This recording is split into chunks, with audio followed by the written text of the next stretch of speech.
रावण को धैर्य बंधाकर कुंभकर्ण युद्ध भूमि में पहुंचा। स्वर्ण कवच से सुसज्जित कुंभकर्ण ने हाथों में विद्युत के सदृश प्रकाशित भयंकर शूल उठा रखा था। लाखों चुने हुए सैनिकों को लेकर रणभूमि में पहुंचते ही उसने पृथ्वी को कपा देने वाली भयंकर गर्जना की, जिससे अनेक वानर मूर्छित होकर पृथ्वी पर गिर पड़े। इस विशाल पर्वताकार पराक्रमी राक्षस को देखकर साधारण वानरों की तो बात ही क्या, नल, नील, गवाक्ष तथा कुमुद जैसे पराक्रमी योद्धा भी भयभीत होकर रणभूमि से पलायन करने लगे। असंख्य वानर सैनिकों ने भी अपने इन सेना नायकों का अनुसरण किया। अपनी सेना को इस प्रकार प्राणों के भय से भागते देख युवराज अंगद ने ललकार कर कहा, हे वानरों, क्या इस प्रकार शत्रु को पीठ दिखाना तुम्हें शोभा देता है? तुम जैसे वीरों को भी प्राणों का मोह सताने लगा। धिक्कार है तुम्हें और तुम्हारी वीरता को। जिस कुंभकर्ण को देखकर तुम भाग रहे हो, क्या वह कोई असाधारण योद्धा है? मांस मदिरा का सेवन करके उसका शरीर फूल गया है। वह तो बड़ी सरलता से मारा जाएगा। क्या रामचंद्र जी के तेज के सम्मुख ये ठहर सकता है? आओ, लौटकर युद्ध करो। ली भागकर संसार में अपयश के भागी मत बनो। अंगद के उत्साह भरे वचन सुनकर वानर सेना पुनः रणभूमि में लौट आई। वे प्राणों का मोह छोड़कर कुंभकर्ण और उसकी सेना पर आक्रमण करने लगे। कुंभकर्ण भी अपनी विशाल गदा के प्रहार से वानर सेना को मार मार कर ढेर लगाने लगा। फिर भी शेष वानर वृक्षों तथा शिलाओं से राक्षस सेना का विनाश करने में जुटे रहे। कुंभकर्ण उस समय साक्षात यमराज प्रतीत हो रहा था। वह वानरों को गाजर मूली की भांति काटकर ढेर लगाता जा रहा था। उसके चारों ओर हताहत वानरों के शरीर ही शरीर दिखाई दे रहे थे। क्रोध होकर द्विविद ने एक पर्वत के टीले को उठाकर आकाश से कुंभकर्ण के सिर पर मारा। कुंभकर्ण तो उस वार से बच गया, किंतु बहुत से राक्षस उसके नीचे दबकर मर गए। राक्षसों की इतनी भारी क्षति से उत्साहित होकर वानरों ने दूने बल से राक्षस सेना का संहार आरंभ किया, जिससे संपूर्ण समरभूमि में रक्त की नदियां बहने लगीं। अब कुंभकर्ण पर हनुमान भी आकाश मार्ग से पत्थरों की वर्षा करने लगे, परंतु उस पर इसका कोई प्रभाव नहीं पड़ा। वह अपने शूल से पत्थरों के टुकड़े करके इधर उधर छितराता रहा। इस प्रकार अपने वार खाली जाते देख हनुमान ने एक नुकीला वृक्ष उठाकर कुंभकर्ण पर वार किया और उसका शरीर लहूलुहान कर दिया। उसने जब अपने शरीर से शोणित बहता देखा तो उसने वज्र के सदृश एक शूल पवन कुमार के मारकर उनकी छाती चीर दी। उसकी पीड़ा से वे व्याकुल हो गए। उनके मुख से रक्त बहने लगा। हनुमान की ये दशा देखकर राक्षस सेना ने जयनाद किया और वे तीव्र वेग से मारकाट मचाने लगे। हनुमान को घायल होता देख गंधमादन, नील, ऋषभ, शरभ तथा गवाक्ष पांचों पराक्रमी सेनानायक एक साथ कुंभकर्ण पर टूट पड़े। इस संयुक्त आक्रमण का भी उस पर कोई विशेष प्रभाव नहीं पड़ा। उसने पांचों को पकड़कर इस प्रकार मसला कि वे मूर्छित होकर पृथ्वी पर गिर पड़े। अपने सेनानायकों को इस प्रकार मूर्छित होते देख वानर सेना एक साथ कुंभकर्ण से चिपट गई। वह इससे भी विचलित नहीं हुआ और मुकों से मार मार कर उनका सफाया करने लगा। सैकड़ों को उसने पूंछ पकड़ पकड़ कर फेंक दिया और बहुत से वानरों को पैरों के तले रौंद डाला। जब उसके सम्मुख हनुमान, अंगद, नील, द्विविद, सुग्रीव जैसे वीर भी न ठहर सके और वानरों का अभूतपूर्व विनाश होने लगा तो सेना में भगदड़ मच गई। उन्होंने रामचंद्र जी के पास जाकर गुहार की, हे रघुवीर, कुंभकर्ण ने हमारी सेना को तहस नहस कर दिया है। हमारे बड़े बड़े सेनापति घायल हो गए हैं। वह यमराज की भांति हमारी सेना का घोर विनाश कर रहा है। ऐसा प्रतीत होता है कि वह हमारी संपूर्ण सेना को नष्ट कर डालेगा। इसलिए हम आपकी शरण में आए हैं। अब आप ही कुछ कीजिए, अन्यथा आज हमारी सेना का नामोनिशान नहीं बचेगा। अपनी सेना की दुर्दशा का वृतांत सुनकर लक्ष्मण का मुख क्रोध से रक्तवर्ण हो गया। वे राम की अनुमति लेकर कुंभकर्ण से युद्ध करने के लिए चले।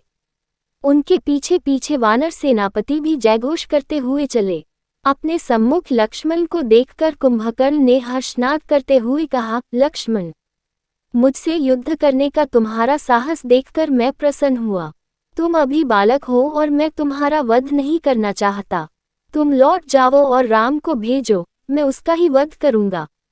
इस प्रकार से लक्ष्मण का निरादर करके कुंभकर्ण उस ओर दौड़ा जहां राम खड़े थे।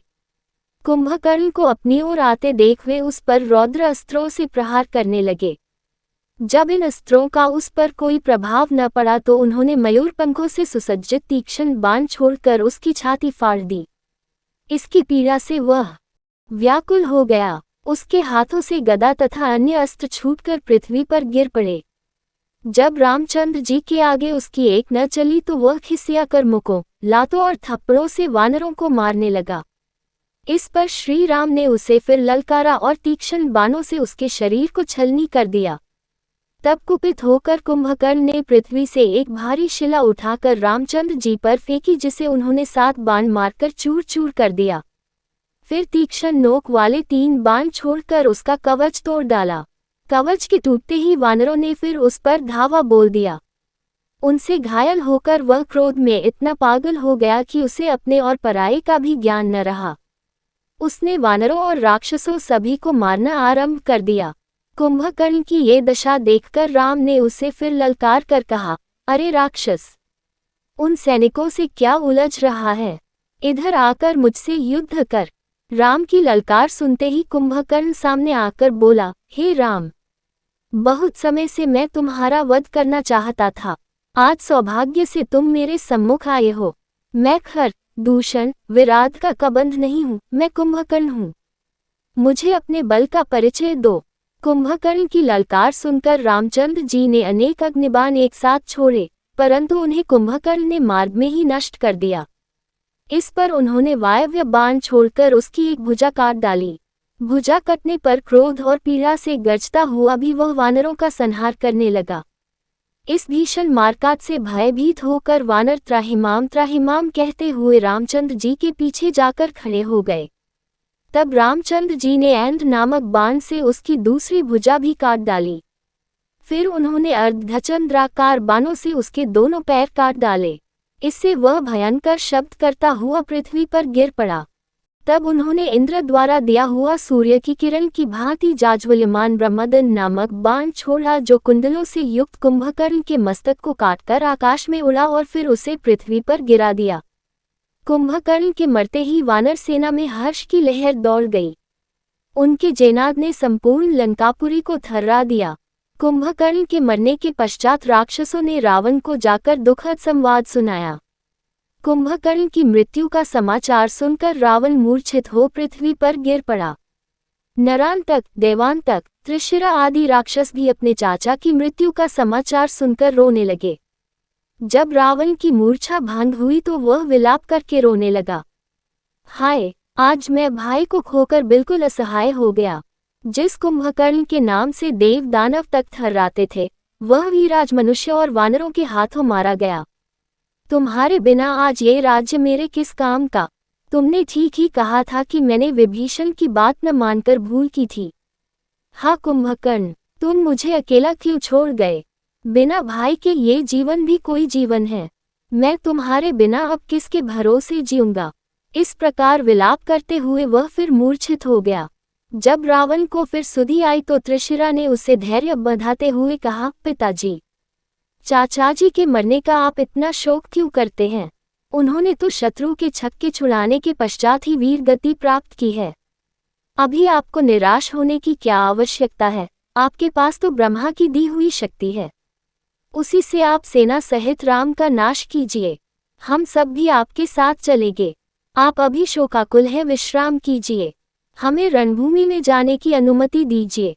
त्रिशिरा के इन वचनों को सुनकर रावण को कुछ धैर्य बंधा और उसने अपने पुत्रों को युद्ध में जाने की अनुमति दे दी।